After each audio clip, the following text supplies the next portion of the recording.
லக்ஷ்மி எப்படி பத்துட்டு இருக்கா பாருங்களேன். லக்ஷ்மி மாடலாக பத்து தூங்குது.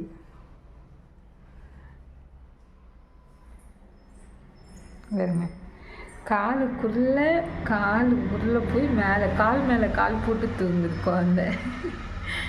லக்ஷ்மி இந்த டேசி உள்ளே சேர்க்கலைங்க. அதுனா பஞ்சு தெரியுமாங்க, நேற்று உள்ளே லக்ஷ்மிக்கு மட்டும் பாத்ரூம் வந்தால் எப்போவுமே நாங்கள் உள்ள பெட்ரூமில் இருந்தால் கூட ஓடி வந்து கத்துவா, கூப்பிடுவா ஃப்ரெண்ட்ஸ். ஆனால் இந்த டெய்ஸி நேற்று என்ன வேலை பண்ணியிருக்குது, அது பூனை அமைதியாகவே இருக்கும்.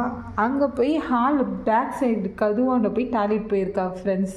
நல்லா ஆட்டுப்புட்ட மாதிரி 4 போட்டு வச்சுருக்கா. செம்ம அடி, செம்ம திட்டு, எதுவுமே வெளியே கடாசி விட்டுட்டோம். ஆனால் இன்றைக்கி லக்ஷ்மிக்கு மட்டும், லக்ஷ்மி எப்பவுமே கோவக்காரியாக இருந்தால் கூட ரொம்பவே குட் கேர்ள்.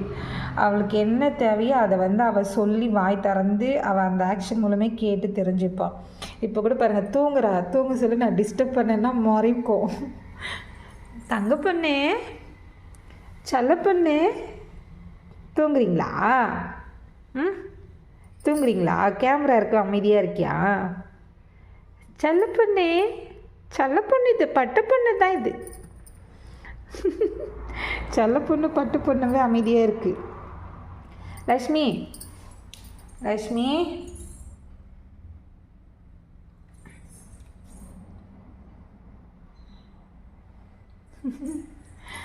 செல்ல பொண்ணு தான், பட்டு பொண்ணு தான் இது. வெளியே போகலாமா? வெளியே போகலாமா? தூக்கம் எப்போவுமே